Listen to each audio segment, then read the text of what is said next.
We want a Grand Slam. England want our scalp. Coaching the All Blacks is one of the most pressurised jobs in world rugby, but current incumbent Scott Robertson says he is determined to turn the expectation into joy as his side bid for a Grand Slam tour.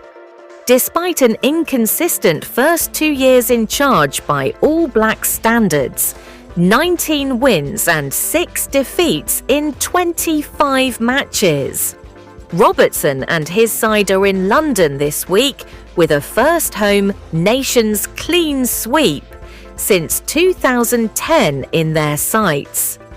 The All Blacks dug deep to battle past Ireland in Chicago before withstanding a Scottish fightback in Edinburgh last weekend. And with England resurgent, unbeaten in 9 games, and looking for a first victory over New Zealand at home since 2012, the stage is perfectly set for their meeting with England on Saturday at Allianz Stadium in Twickenham. It's at the so-called home of rugby, with a full house and an expectant English team, he tells the Rugby Union weekly podcast from the All Blacks team hotel. We want a Grand Slam. They want to take our scalp. How good is footy? This is why I'm doing the job, and that's where the enjoyment starts. There is a fine balance. You feel like you are never satisfied, but you love it. With a host of All Blacks greats leaving the international stage since the 2023 Rugby World Cup, New Zealand are still in a state of transition under Robertson.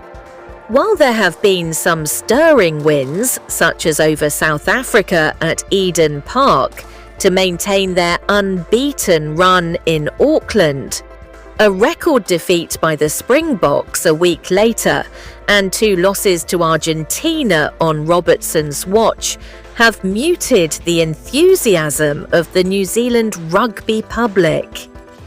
In its entirety, we've had some great results and we've fought back from some great adversity, Robertson explains.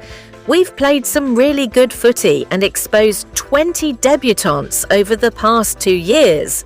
We've got a lot of guys who have stepped up and we feel we have a good foundation.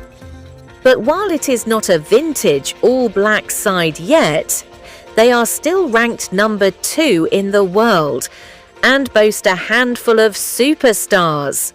From back rowers Ardie Savea and Wallace Sititi to generational players like Bowden Barrett and Will Jordan behind the scrum. And according to Robertson, the group is determined to make the most of a rare chance to play all 4 home nations in consecutive weekends.